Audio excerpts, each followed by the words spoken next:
বর্তমান ট্রেন্ডিং এবং ভাইরাল খাবারের মধ্যে যদি কোনো একটা থাকে সেটা হচ্ছে পোড়া রুটি আর মালাই চা। আর আজকে আমি পোড়া রুটি আর মালাই চা কোথায় টেস্ট করতে গেছিলাম, কেমন ছিল, ভিডিওটা সম্পূর্ণ না দেখলে বুঝবেন না। So let's go. আসসালামু আলাইকুম, হাই এভরিওয়ান। মেয়েকে কোচিং এ রাখার পর বিকেল বেলায় খুব সুন্দর ওয়েদার, সবকিছু মিলিয়ে কেন যেন মনে হচ্ছিল চা মাস্ট দরকার। চাঁপাইনবাবগঞ্জে এই পোড়া রুটি আর মালাই চা যেদিন থেকে আসছে খেতে যাব করে যাওয়াই হচ্ছে না। কাজের ক্ষেত্রে মার্কেটে যাওয়ার পথে ভাবলাম ট্রাই করেই যাই। ফার্স্টে লোকেশনটা দিয়ে দিই, আব্দুল মান্নান সেন্টু মার্কেটের একদম সামনে, সরকারি কলেজের সাথে আর কি এদের দোকানটা। চা আড্ডা তাদের স্টল নাম, এবং এইখানে কুষ্টিয়ার বিখ্যাত পোড়া রুটি আর মালাই চা আপনারা পেয়ে যাবেন। যাওয়ার সাথে সাথে ফাঁকা দেখে বললাম যে ভাইয়া আমাকে তাড়াতাড়ি একটা দিয়ে দেন, কারণ আমার কাজ আছে, আমাকে যেতে হবে। ফার্স্টে বানের উপরে খুব সুন্দরভাবে কনডেন্স মিল্ক ব্রাশ করে নিচ্ছিল, দেন চিনি ব্রাশ করেছে। এখন হচ্ছে গ্যাসের চুলায় এটাকে খুব সুন্দরভাবে পোড়াবে। আমি রাজশাহীতে খেয়েছিলাম, ওইটা পুড়িয়েছিল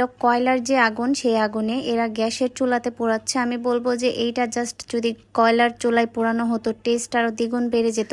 আর আরেকদিকে আমার চা রেডি হচ্ছে। চা দেওয়ার পর তারা মালাই উঠাই রাখছিল আলাদাভাবে, মালাইগুলা দিচ্ছিল। ও হ্যাঁ, আরেকটা কথা বলাই হয়নি, এই বান আর মালাই চায়ের প্রাইস কত জানেন? মাত্র 50 টাকা। যেখানে আমরা নর্মাল মালাই চা খাই 50 টাকা দিয়ে, সেখানে আমরা বান সহ মালাই চা পেয়ে যাচ্ছি মাত্র 50 টাকায়। সব থেকে ভালো লেগেছে তাদের বানগুলো এত বেশি সফট ছিল আর ভালো ছিল আর কি, বাসি টাসি এরকম কোনো কিছুই ছিল না, খুবই সফট ছিল আর এত সুন্দরভাবে পোড়াই ছিল।